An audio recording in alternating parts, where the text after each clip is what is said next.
Okay, so I'll share my screen. One of you can unmute and let me know if my screen is visible and if I'm audible.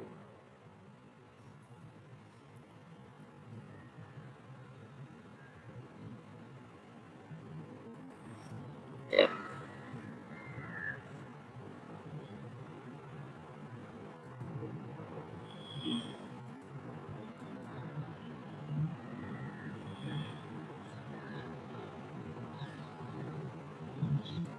Yes. Yeah.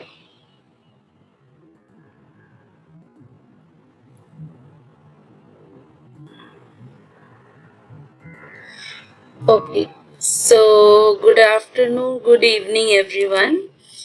Today is the eighth live session of the series of live sessions on this course, Fundamentals of Protein Chemistry, taken by course instructor Professor Shagata Dasgupta from IIT Kharagpur.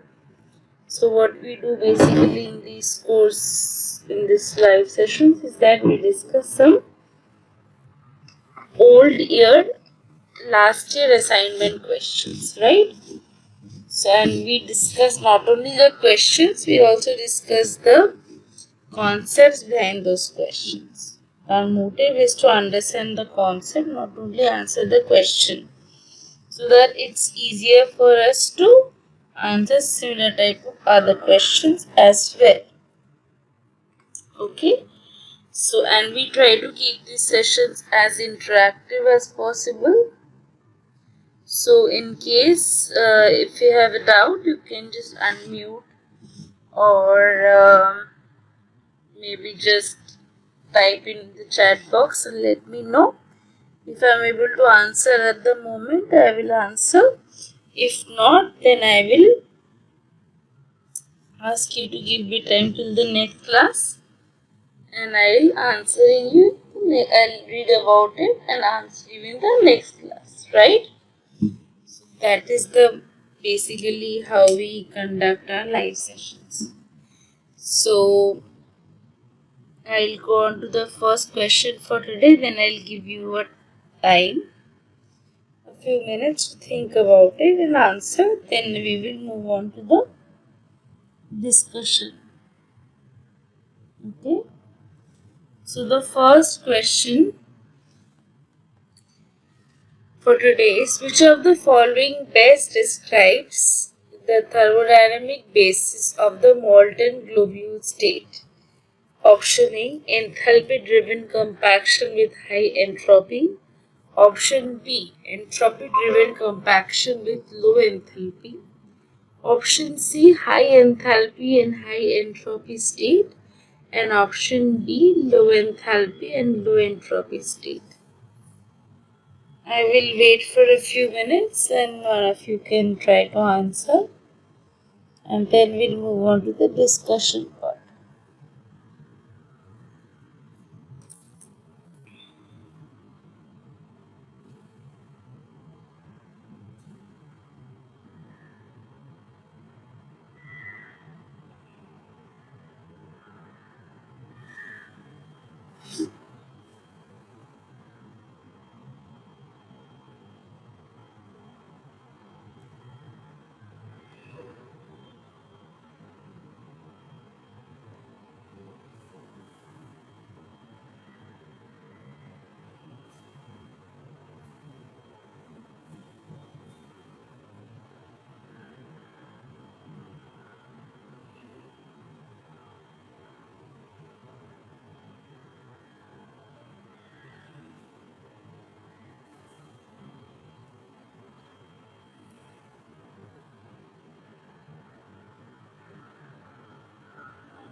Anyone?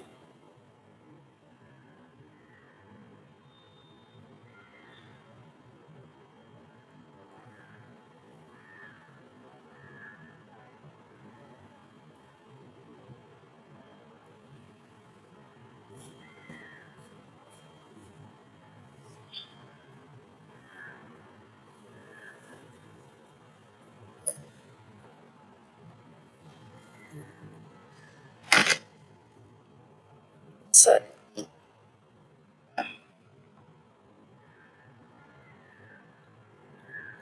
So the answer will be enthalpy driven compaction with high entropy. Now a little bit, the molten globule state is basically a partially folded intermediate of protein, right? It has native like secondary structure like alpha helices, beta sheets. It has loose tertiary packing like side chains not tightly packed.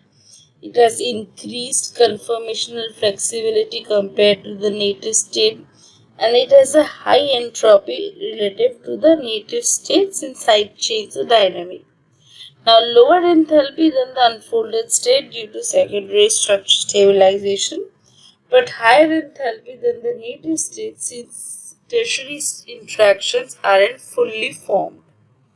So, thermodynamically, the molten globule is stabilized by enthalpy driven compaction, that is formation of secondary structure, hydrophobic collapse, but it still has high entropy because of side chain mobility. So the correct option will be enthalpy driven compaction and high entropy. Okay. Now if you think about the other options, why they were not correct, the first option is correct basically. Like option A is correct, enthalpy driven compaction with high entropy, because formation of secondary structure alpha helices beta sheets lowers enthalpy compared to unfolded proteins. Side chains and loops remain mobile, giving higher entropy compared to the fully folded native state, and this exactly describes the molten globule state as well.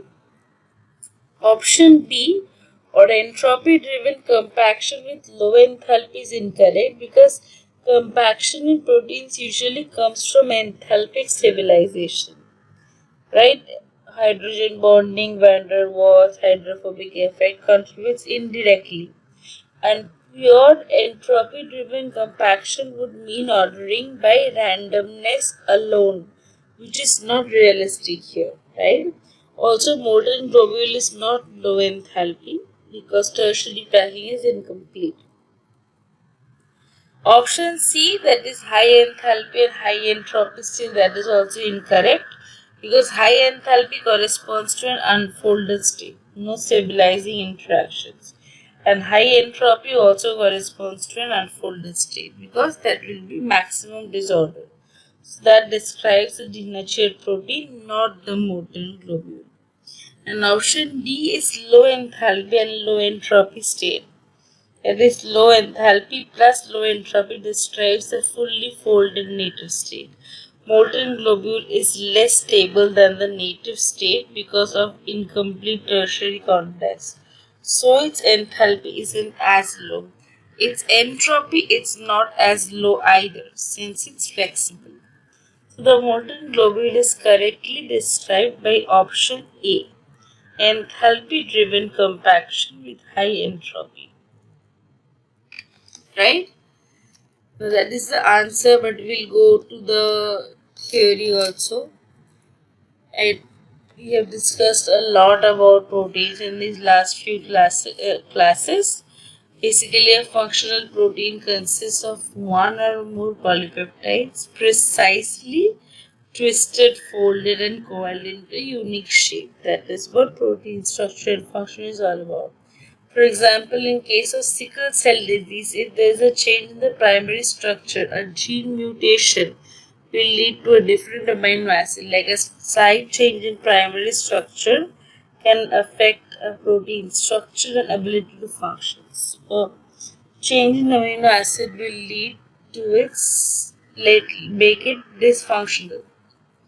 Like sickle cell disease, an inherited blood disorder results from a single amino acid substitution in the protein hemoglobin. Okay, so like beta hemoglobin is for 146 alpha amino acids. The codon GAG is replaced by GTG. This results in the replacement of hydrophilic amino acid glutamic acid with the hydrophobic amino acid valine at the 6th position. Okay, so under normal conditions, this is the primary structure: valine, histidine, leucine, threonine, proline, glutamic acid. So in the beta subunit, this is how the secondary structure will look like. The quaternary structure, quaternary function. The molecules do not associate with one another. Each carries oxygen. So this is the red blood cell shape. This is proper. If the 6th position glutamic acid is replaced with valine, which is a hydrophobic amino acid, there is an exposed hydrophobic region which will lead to sickle cell hemoglobin. Molecules will bind to each other, crystallize into a fiber, capacity to carry oxygen will be reduced. So that will be a sickle cell red blood cell. If you can see over here, sickle red blood cell. Now it is clearly why does sickle cell anemia still exist. It is clearly disadvantageous to have disease, like natural selection make probability of passing on your genes producing less likely, right? So if you have an N, you're completely normal, you can reproduce fine. If you have SS, you have sickle cell anemia. Chance, maybe you'll die early before you have kids, unlikely to reproduce. This is natural selection, evolution working against them, that is less likely to pass your genes on. Okay, but you are diploid, right? You have 2 copies of each gene. So if you have both SS, then you have anemia. If both genes are unmutated, you have normal. But if you're heterozygote, it's one good or one bad, then you are a carrier, right? So you're more likely to survive. But if you're a carrier, actually that is advantageous. You are more likely to survive if malaria is around. This advantage is because the carrier people are more resistant to malaria. Apparently overcomes the probability disadvantage of having a kid with SS. Basically, and hence likely to pass on your genes to the future generation. Why a carrier for sickle cell anemia is more resistant to malaria? If that is the question that you're asking me, so what I'll say is, it's a very basically sickle cell anemia, as I said, is caused by a mutation in the beta globin gene that produces hemoglobin S, right? So when a person has sickle cell trait, heterozygous, most of the hemoglobin is normal, but some is present, some sickle cell hemoglobin is present. Most of this, some sickle cell and red blood cells are present. Now, under low oxygen conditions, this HBS can polymerize, causing red blood cells to adopt a sickle shape, right? So these sickle cells are fragile and are cleared quickly by the spleen. Now, why this gives a malaria resistance? The malaria parasite, which is Plasmodium falciparum, infects RBCs and needs them to survive and multiply. Now, in heterozygous sickle trait, the infected RBCs sickle more easily under low oxygen tension and are preferentially destroyed by the spleen. This reduces parasite survival and replication. At the same time, because only part of the hemoglobin is HbS, individuals usually don't suffer from anemia, severe anemia, unlike homozygous sickle cell anemia. So, sickle cell trait, not full-blown anemia, the carrier confers certain resistance to severe malaria.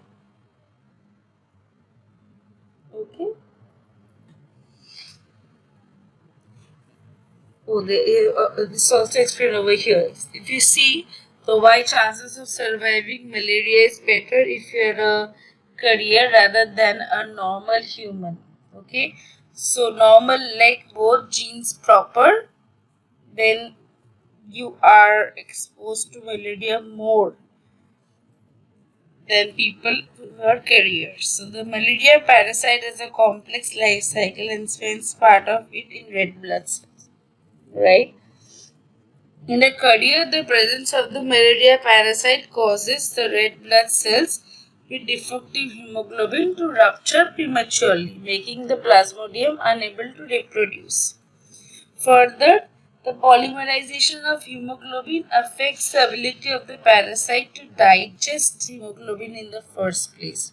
Therefore, in areas where malaria is a problem, people's chances of survival actually increase if they carry sickle cell trait.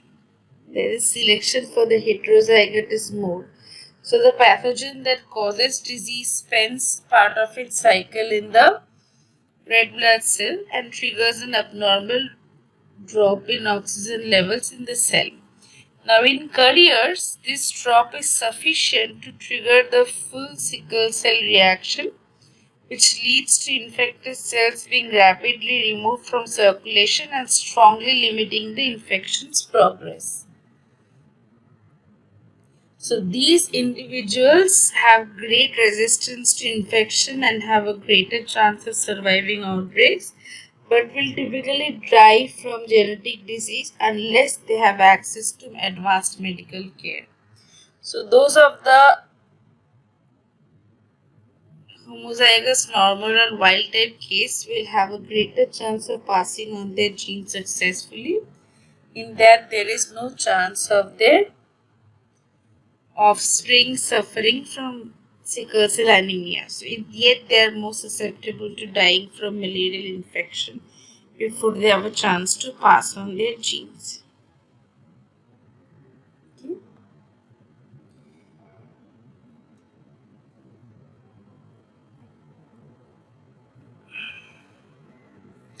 Now, how does a protein go from unfolded to folded at all in 1 millisecond with no help, chaperones, etc.? So that question that we have been talking about in the last class as well. So let's see, our protein K equilibrium is 1000. So what fraction of states are folded? So what's delta G that gives free energy? What is, so how many hydrogen bonds in this? That's equivalent to just a couple of hydrogen bonds. Delta G is almost flat. How can this be? So if delta S or entropy change is large, delta E is also large. The delta G can be small. So protein folding, this looks the energy landscape theory. If you see, the topmost is the has entropy unfolded state, highest disorder, randomness, and then as you go down the funnel, it is getting narrowed.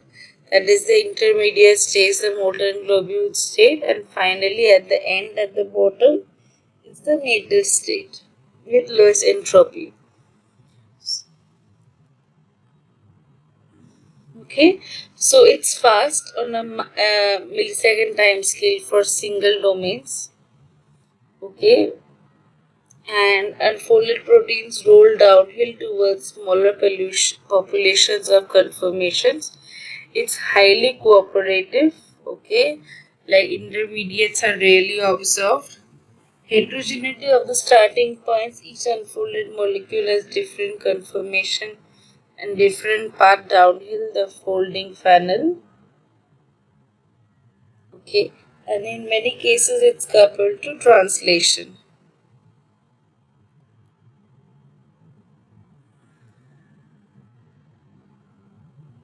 Now, if you talk about chirality in amino acids, I have also discussed all amino acids can exist in both left and right handed form. Okay, chiral except glycine. is glycine has two hydrogen groups, so all the four groups are not different. So life on Earth is made of left-handed amino acids almost exclusively. Why? So alpha helix is a right-handed coil with left-handed amino acids. Okay, there is steric hindrance for left-handed helix from left-handed amino acids, similar for beta sheets. In 2D, to avoid issues with chirality, all molecules are made so that the first two amino acids go upwards. Okay, not versus.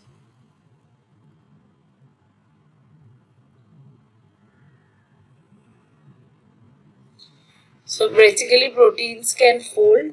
We don't need chaperones almost all the time. Delta G is always about 0. Kinetics, fast cause, not huge barriers. Okay, so we know proteins are polymers made of amino acids linked together by peptide bonds and all of that.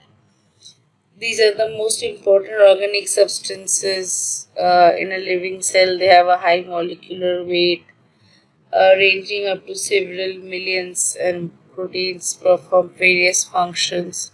And amino acids always are the building blocks of proteins. They have amino group and one carboxyl group. Other functional groups may also be present. There are about 20 amino acids which make proteins on Earth. Each amino acid has 4 different groups attached to a carbon. These 4 groups are hydrogen, amino group, carboxyl group, and a side chain. R represents functional group, that is, these are the amino acid structures. So 20 amino acids are commonly found in protein. These 20 standard amino acids are linked together through peptide bond, right, forming peptides and proteins. So the chains containing less than 30 amino acids are called peptides, while those containing greater than 30 amino acids are called proteins. Now, carboxyl group of one amino acid forms a covalent peptide bond with amino group of another amino acid by removal of a molecule of water. The result is dipeptide. Two amino acids linked by one peptide bond. Now, by the same way, the dipeptide can then form a second peptide bond with a third amino acid to give a tripeptide.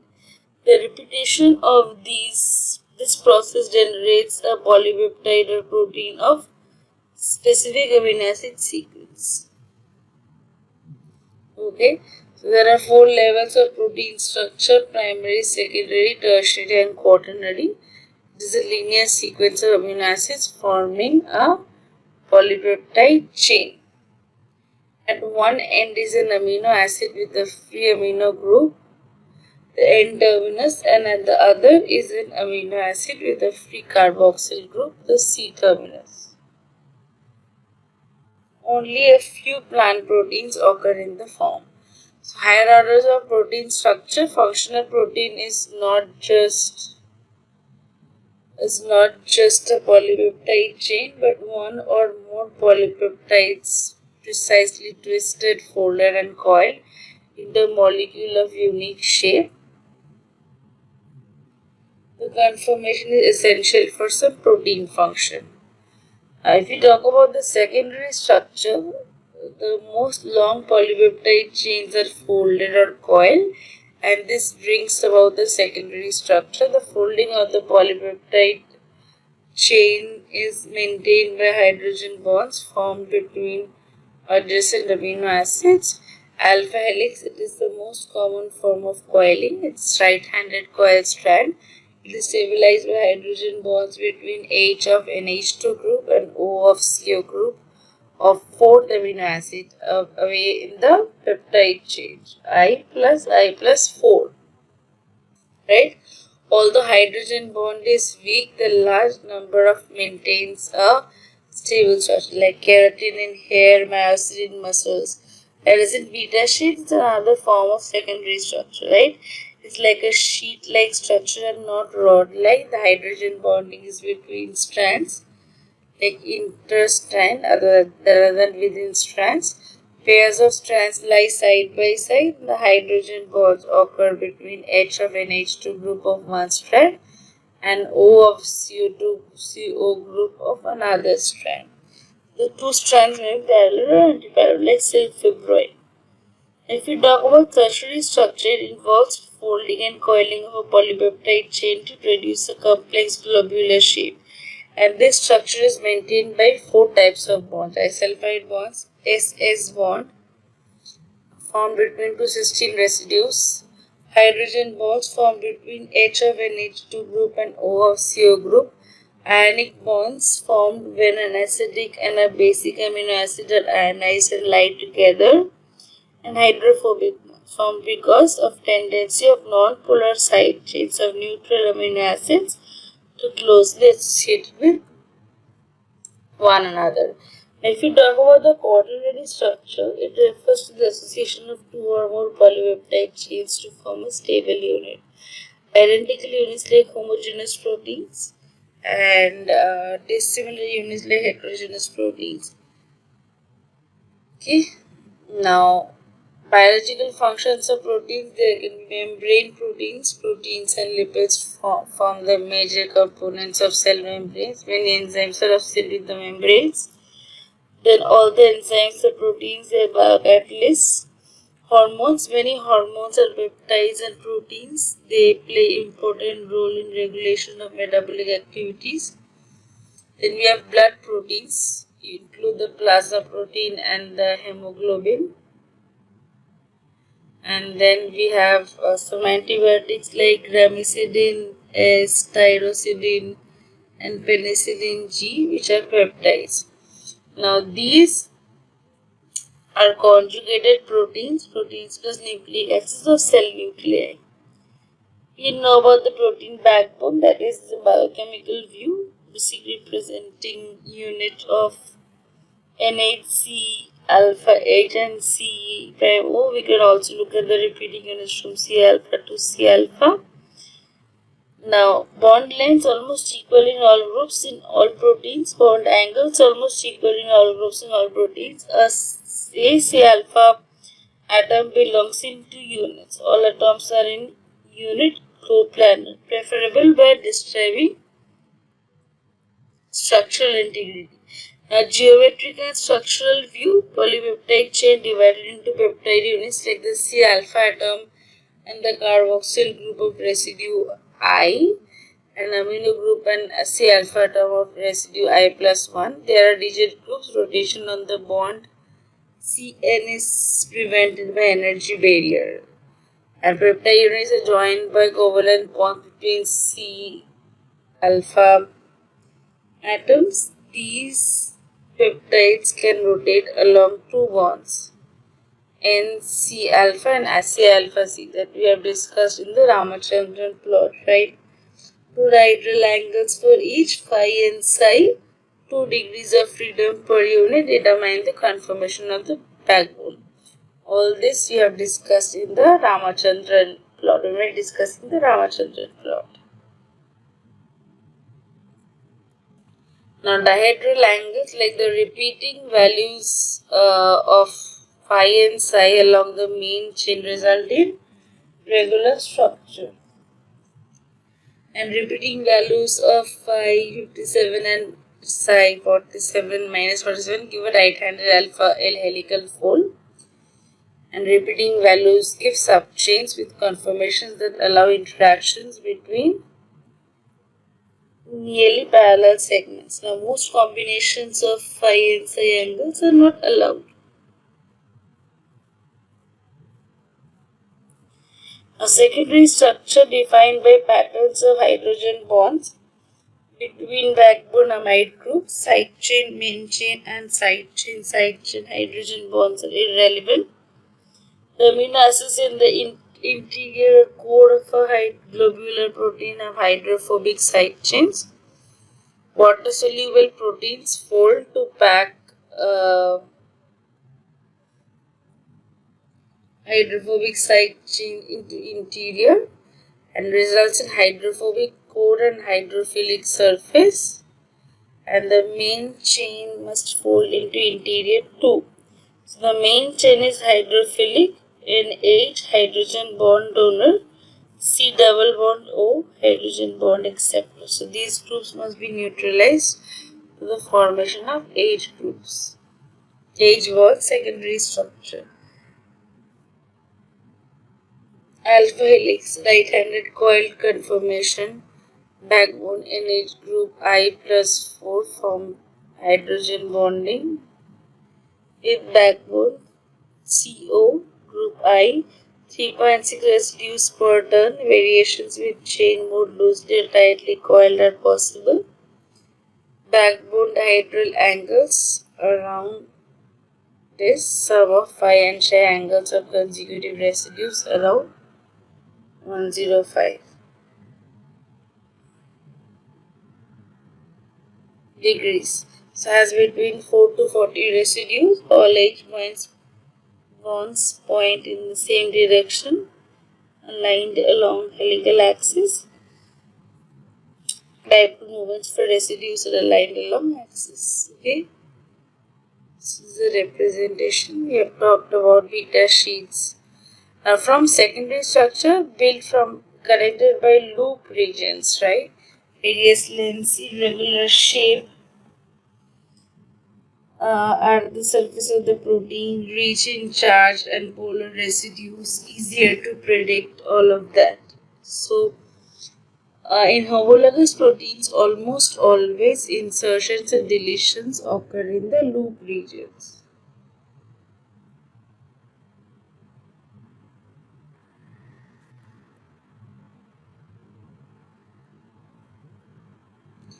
Now, secondary structures connected to form motifs, alpha helices and beta sheets in a motif, right? And adjacent to the three-dimensional structure connected by loop regions, combinations of motifs and secondary structures, domains, etc.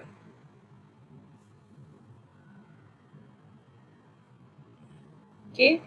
Tertiary structure basically arrangement of secondary structure, structural domains, more than one polypeptide folded together.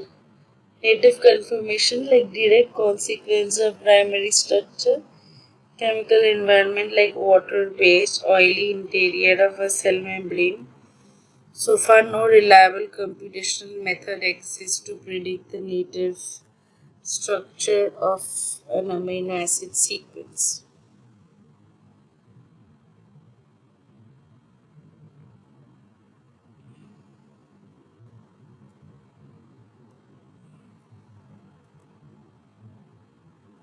Okay. Now, protein structure has four classes: alpha domains, core built up on from alpha helices, beta domains, core built up only from two antiparallel beta sheets, alpha beta domains, mostly beta alpha beta bonds or motifs, parallel beta sheets surrounded by alpha helices, and alpha plus beta domains, antiparallel beta sheet packed against alpha helices. Okay. We are not going into much detail. We know about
Yeah, so the problem is sorted. I'll just share my screen, reshare my screen.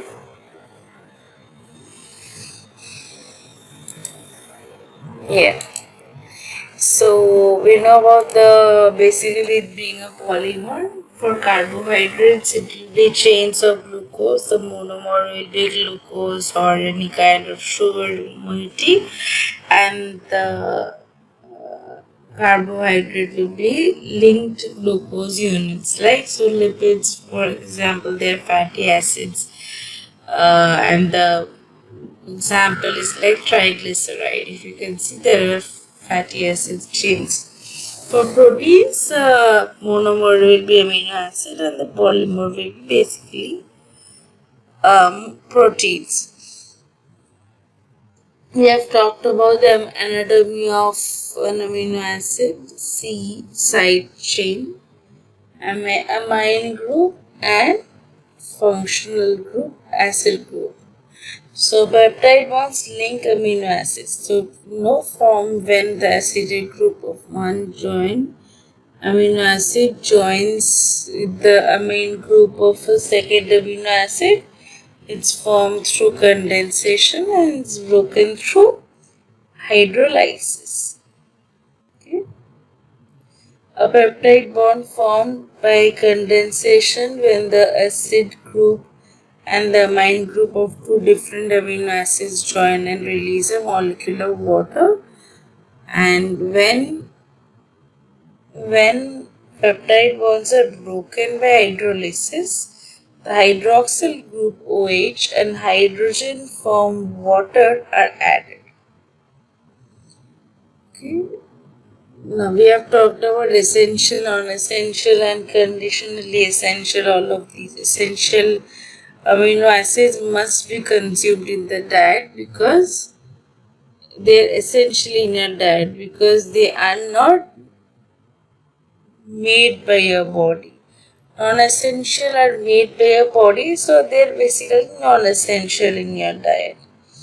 And conditionally essential is cannot be synthesized due to illness or lack of necessary precursors.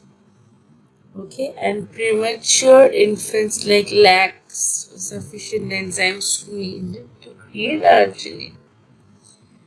Okay, we have talked about the four levels of structure: primary, secondary, and all. Denaturing. Now, alterations of the protein's shape and thus functions through the use of heat, acids, base, salts, mechanical agitation, and primary structure is basically unchanged by denaturing, right?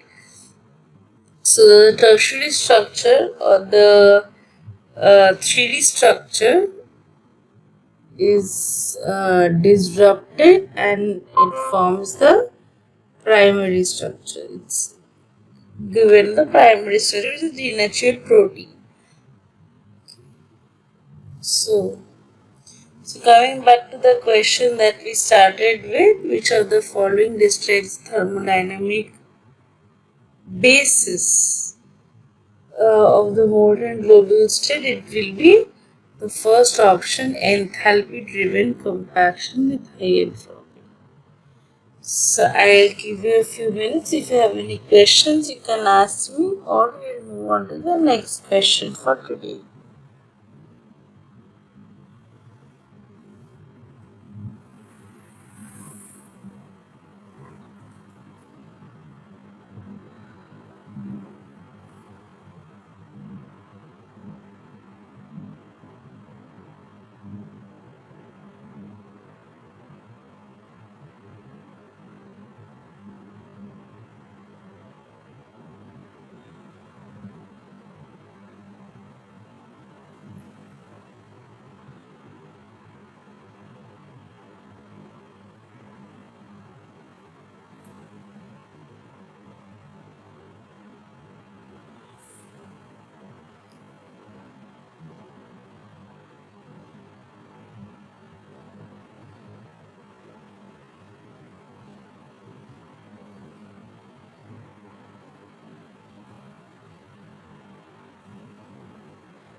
Okay, no questions, and we'll move on to the next question for today.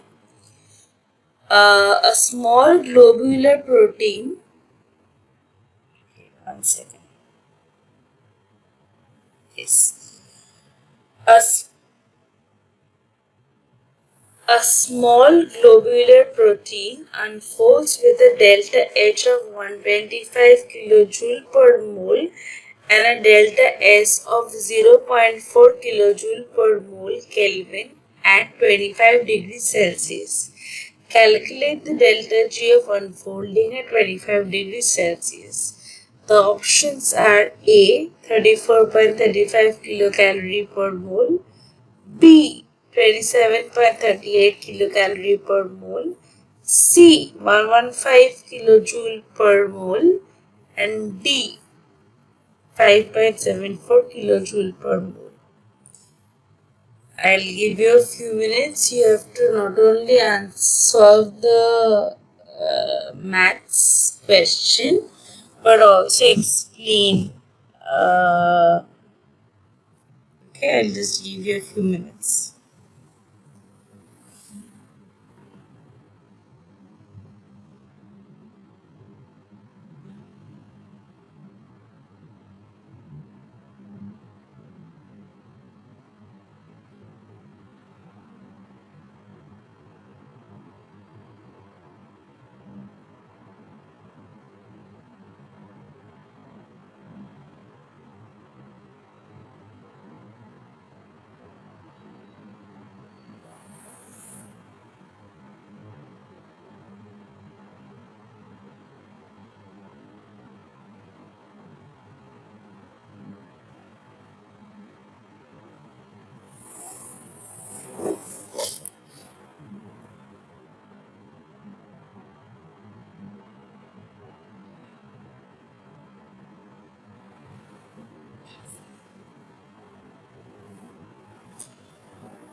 Ready?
Okay.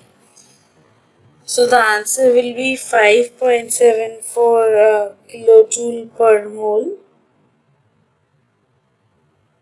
Okay. So how and why we'll discuss here. So we'll discuss the answer later. First, let's discuss a little bit about, as we know, proteins are synthesized as ribosome, as the linear sequence of amino acids. All of that newly synthesized polypeptide falls into a characteristic and functional 3D structure by a physical process known as protein folding.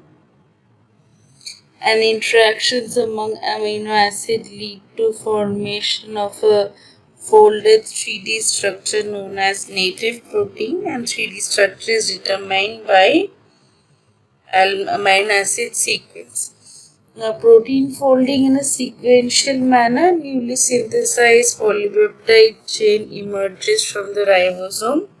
Short segments fold into secondary structural units, right? And folding proceeds while initial clustering among side chains of hydrophobic residue which prefer to be aloof from an aqueous environment. Now, clustering due to non-specific interaction among the hydrophobic residues that lead to the formation of a compact agreement arrangement, that is a molten globule state. We talked about the molten globule state in the last question. Now, hydrophobic residues or proteins gather inside the collapsed forms within the core, and collapsed state favors the formation of secondary structure and encourages tertiary interaction among the residues. Now, most proteins fall spontaneously to their native structure. Cells have a variety of mechanisms to ensure proteins are folded correctly by specialized proteins. So, molecular chaperones interact with partially folded or improperly folded polypeptides, facilitating correct folding pathways. Now, chaperones provide microenvironments in which folding can occur. Okay, HSP70 family of chaperones binds short sequences of hydrophobic amino acid that emerge while a new polypeptide is being synthesized, shielding them from solvent. And protein chaperones aid protein folding in two basic ways: assisted folding and assembly, binding of unfolded proteins to prevent aggregation.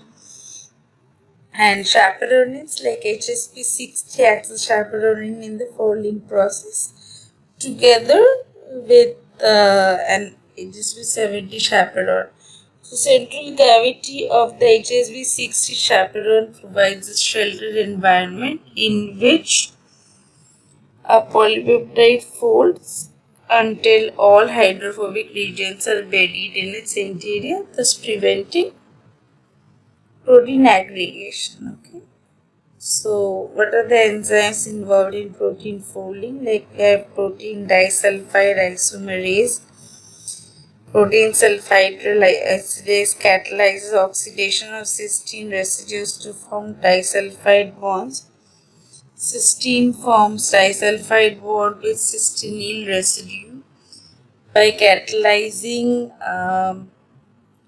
disulfide exchange, the rupture of an SS bond and its reformation with a different cysteine. Protein disulfide isomerase facilitates the formation of disulfide bonds that stabilize a protein's native structure.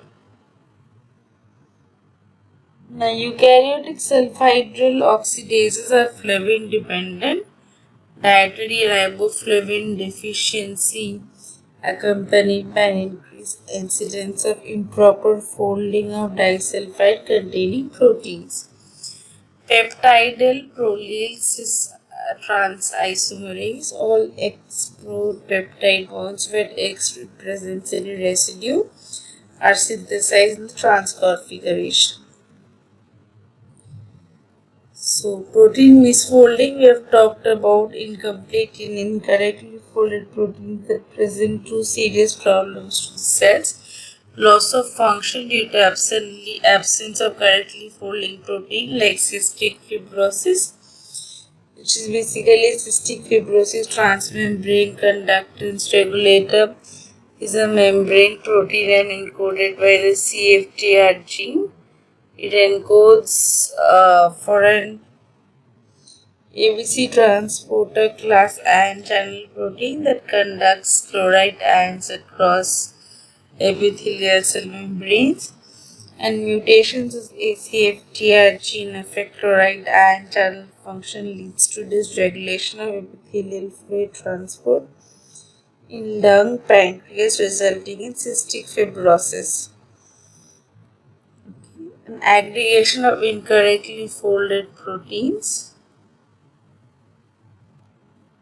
So we know that Alzheimer's defolding or misfolding of the beta amyloid protein endogenous to human brain tissue, like senile plaques and neurofibrillary bundles contain aggregates of the protein beta amyloid, and a 4.3 kilodalton polypeptide produced by proteolytic cleavage of a larger protein known as the amyloid precursor protein.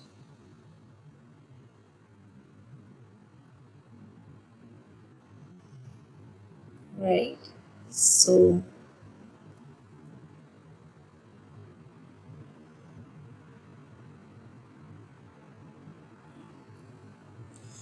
levels of beta amyloid get elevated, okay, like the aggregation, and this protein undergoes a conformational transformation from a soluble alpha helix to a beta sheet and prone to self-aggregation, right?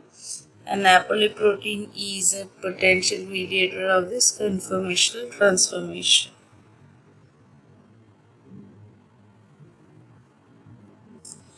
Then we have talked about prions or mad cow disease. They are fatal neurodegenerative diseases characterized by spongiform changes, astrocytic gliomas, and neuronal loss resulting from the deposition of insoluble protein aggregates in neural cells.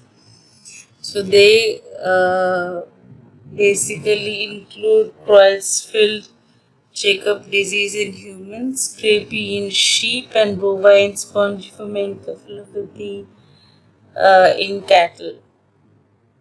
The human-related protein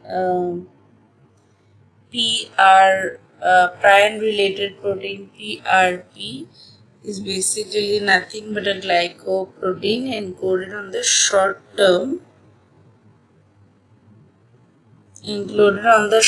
arm of chromosome 20. Monomeric and rich in alpha helix. Normal form of protein is PRPC, while the infectious form is PRPSC, right? So PRPSC is a higher proportion of beta sheet in place of alpha helix structure. So aggregation of these PRPSC forms highly structured fibers. Highly structured fibers accumulates to form plaques. So these are basically beta thalassemia caused by genetic defects that impair synthesis of one of the polypeptide subunits of hemoglobin. During the burst of hemoglobin synthesis, a specific chaperone called alpha hemoglobin stabilizing protein binds to free HB alpha subunits awaiting incorporation into the HB multimer. In the absence of AHSP, the free alpha HB subunits aggregate, and these are resulting precipitate a cytotoxic effect on the developing erythrocyte.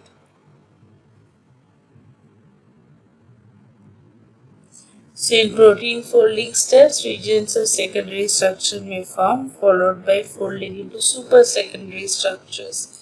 And large ensembles of protein intermediates are rapidly brought to a single native conformation. For many proteins, folding is facilitated by HSP70 chaperones and by chaperonins. Now, if we talk about Anfinsen's experiments in protein folding, the assumption was amino acid sequence completely and uniquely determines the protein tertiary structure. A protein folding problem will find a native for conformation along the large number of alternative conformations. Okay, like a polypeptide chain of 100 residues can have 9 to the power 100 different conformations. So what is the protein folding step by step? Extended chain, disordered globule, hydrophobic inside, hydrophilic outside, and native height or highly ordered conformation. Like which are the factors that influence the thermodynamics and kinetics of protein folding? The size, amino acid content, amino acid type, hydrophilic content, strength of intramolecular interactions, number of disulfide bonds, domain architecture, all of that. So the fold recognition, direct prediction of protein structure from the physicochemical principles, and solve problem to recognize which of the known folds is similar to the unknown fold. Okay, so what can be the different force, can be homology modeling and all of that. I will not get into the computational detailing of it. Coming to the question that we started with, we are given so we are given delta H is 125 kilojoule per mole, delta S is 0.4 kilojoule per mole Kelvin, and T is 25 degrees Celsius, which is nothing but 298 Kelvin. So we need to calculate delta G, which is Gibbs energy change, that is delta H minus T delta S. So T delta S will be 298 into 0.4 kilojoule per mole. So that will be 119.2 kilojoule per mole. And delta, if we subtract from delta H, the delta G comes as 5.8 kilojoule per mole. So it matches with the option of 5.74 kilojoule per mole, which is essentially the same. Now, protein unfolding is a balance between enthalpy delta H and entropy delta S. So, here unfolding is highly enthalpy costly but also strongly entropy favored, because that is 125 kilojoule per mole. Enthalpy and entropy is 119.2 kilojoule per mole. So the large entropy term almost cancels the enthalpy, leaving a small positive delta G, 5.7 kilojoule per mole. So positive delta G means unfolding is unfavorable at 25 degrees Celsius, so the protein remains mostly folded under these conditions. So the correct answer is 5.74 kilojoule per mole. Okay, so this is the correct answer. Any doubts? You can ask. I'll give you a few minutes and I'll move on to the next question for today.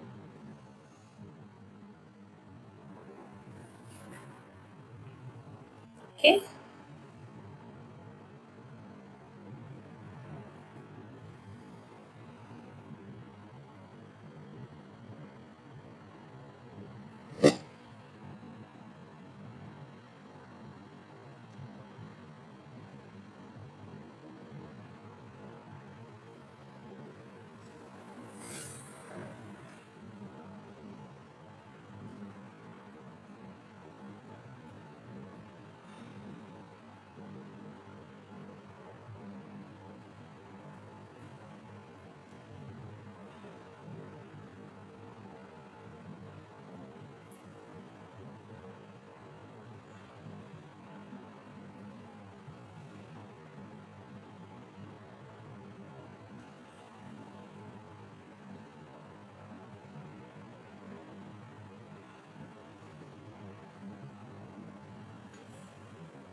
Anyone, any question?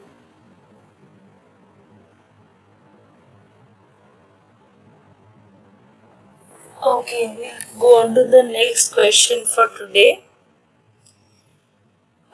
In a thermal denaturation curve of a protein, what does Tm mean? Okay, I'll repeat the question.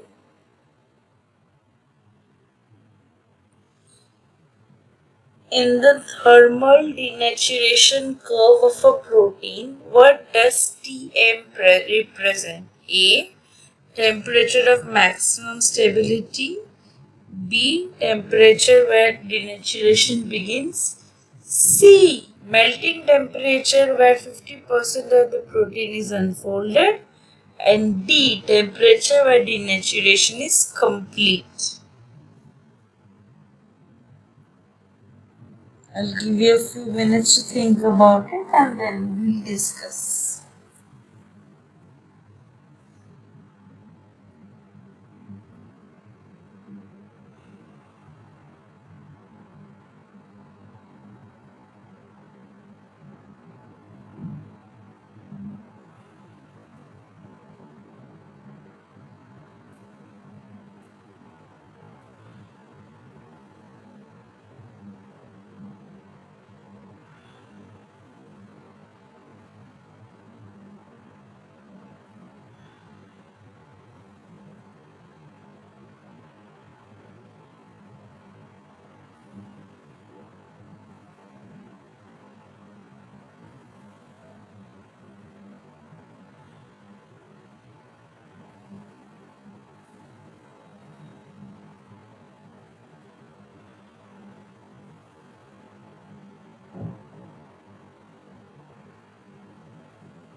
Okay.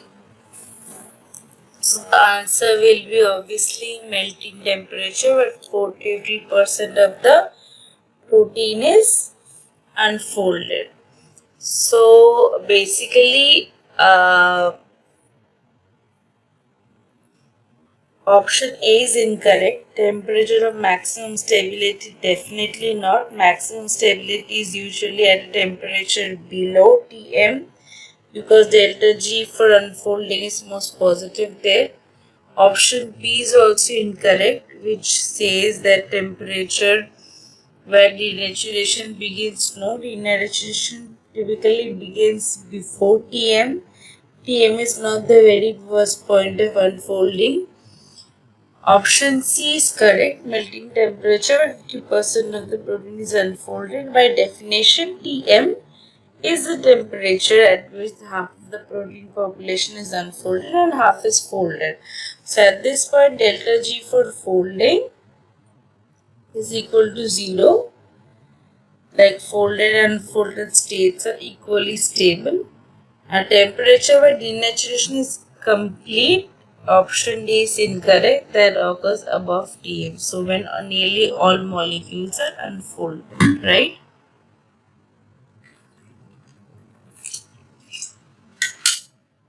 The correct answer is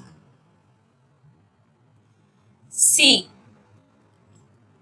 We have talked about denaturation, the effect of temperature on rate of enzyme action and all of that.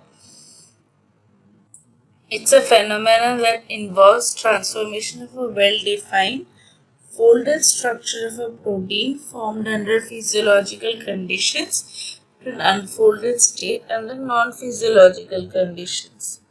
Occurs suddenly and completely over a narrow range of conditions, slowly reversible if at all. Right? So hydrophobic interactions, increase solvent entropy, increased chain entropy, peptide chain, etc. Okay. So other factors, hydrogen bonds, electrostatic interactions, like how the total number and strength of these bonds change. Balance of forces like entropy and other forces, all of these are balanced. Right? Thermal denaturation, for example, enzymes are dependent on higher, like they have an optimum temperature, optimum pH or all conditions. For example, for trypsinogen, the thermal denaturation occurs at 5 degrees Celsius. For pepsinogen, it's 60 degrees Celsius. For lysozyme, 72 degrees Celsius. For myoglobin, 79. Soy glycine, 92. And oat globulin, 108 degrees Celsius. They are all also affected by pH, water, solutes, etc.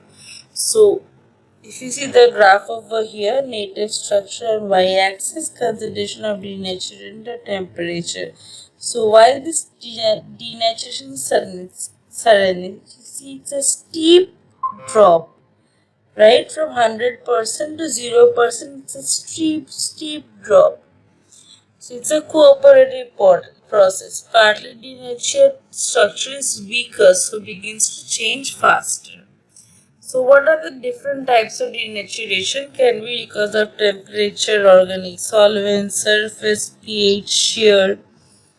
So reversibility. Refolding is a complex process, so particularly for large proteins or complex proteins.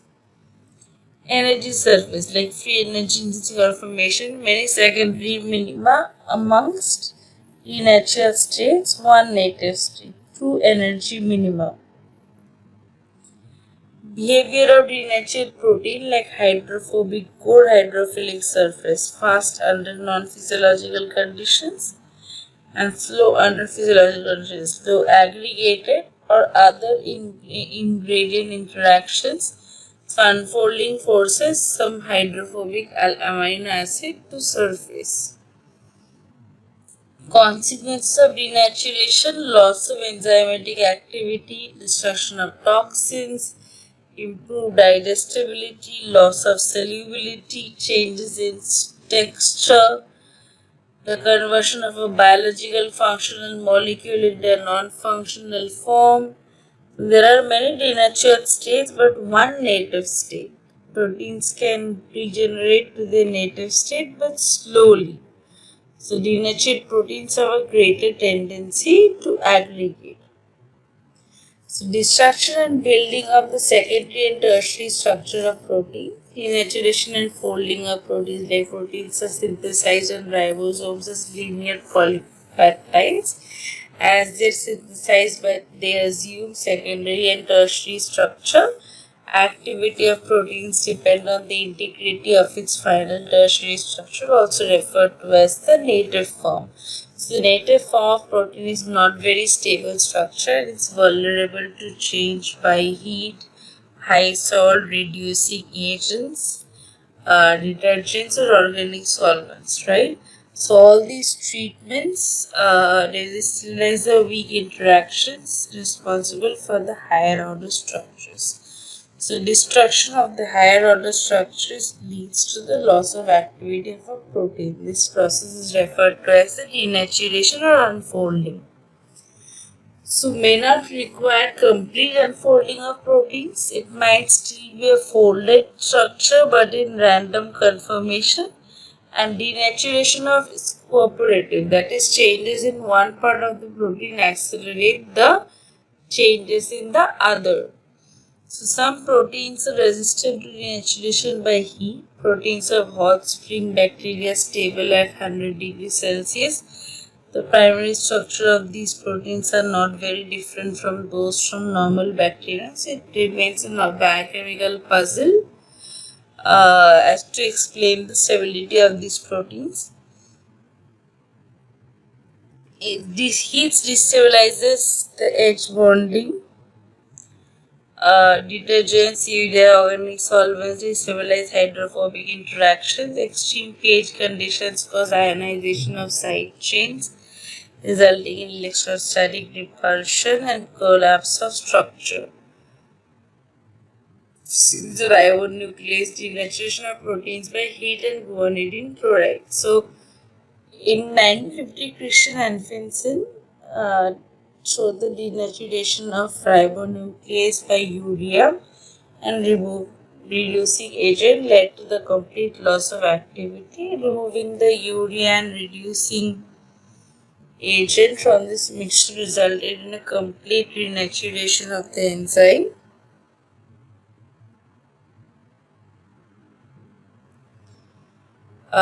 Existing residues for disulfide bonds. Mathematically, there could be 105 ways to make these bonds, but only one way of the native peptide is assumed after denaturation. So, chemically synthesized enzyme used in this study also shows similar results, ruling out any role of contamination in the denaturing process. So, native state catalytically active, unfolded state inactive, disulfide cross-links reduced to yield cysteine residues. Then again, native catalytically active, disulfide cross-links correctly reformed. So, folding of polypeptide is rapid in a stepwise fashion. Proteins are synthesized and folded in different conformation, and the one of which matching with native conformation is selected. Trial and error method. Not possible, right? So, proteins keep folding in the correct conformation as it is synthesized in a stepwise fashion. So, initially the unfolded peptide has highest randomness or entropy at the top of the funnel. If you remember the funnel picture I showed, and as it keeps assuming more folded structures, the entropy keeps decreasing and the it goes down the funnel, basically gets narrowed. Okay, this is what funnel I am talking about. The highest entropy over here, the highest entropy over here and lowest entropy over here. So, since not all proteins fold spontaneously as they synthesize in the cells, folding of many proteins is facilitated by a specialized class of proteins called chaperones. So, all of this, I'm not going into details of all of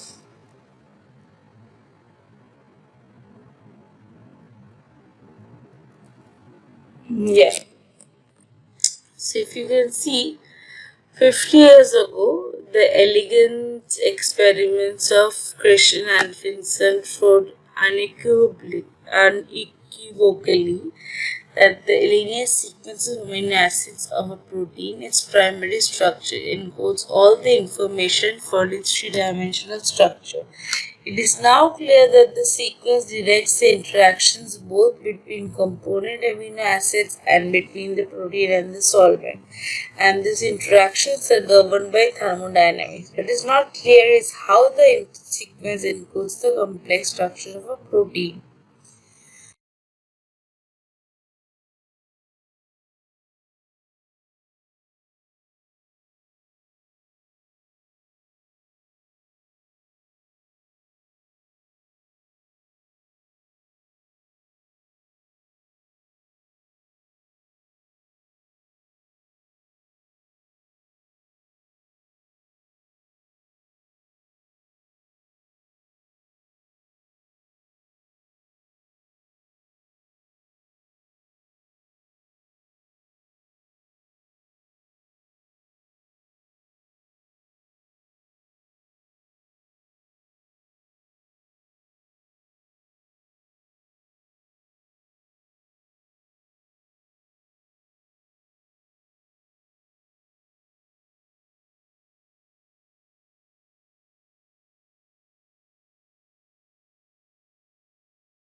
Yeah. So this is a most direct and sensitive approach for characterizing the thermodynamic parameters controlling non-covalent bond formation and therefore stability in proteins and their macromolecules. In an experiment requiring rolling a few micrograms of material, the protein is thermally unfolded, allowing the relationship between enthalpy and entropy of the denaturation process to be established in about 1 hour. So, correlating thermodynamic process properties to stability is necessary for the rational design of engineered proteins and protein therapeutics. Right? So, this not going into too much detail. This is from a company.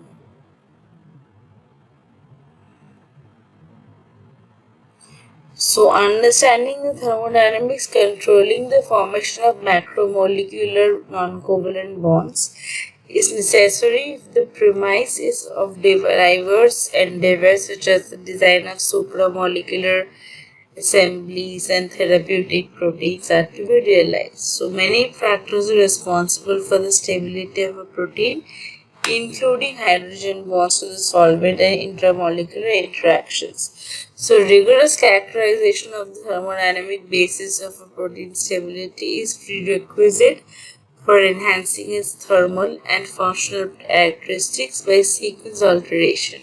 So, DSC is the most direct approach for determining the intrinsic stability of a protein in dilute solution, allowing the relationship between enthalpy and entropy of the denaturation process to be quickly established. Okay. So I'll not go into too much details over here. I'll directly go to the question that we started with. Maybe I'll discuss this in the next class. The question that we started with is basically in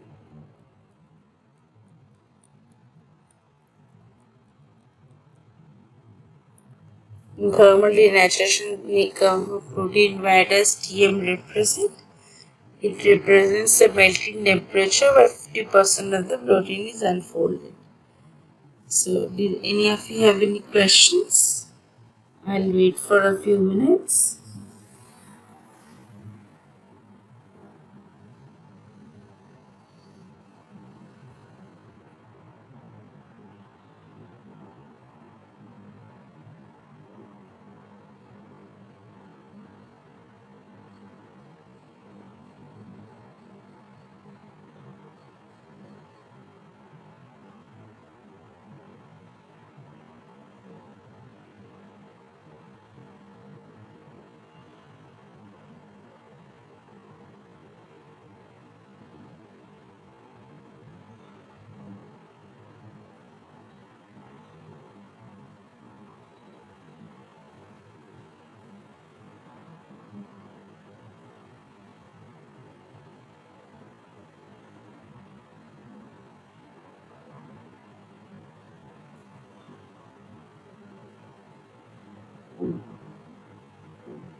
Okay, so if there are no questions today, we can stop the session for today and we'll meet again next Monday.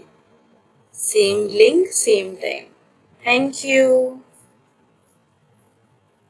Thank you everyone. I just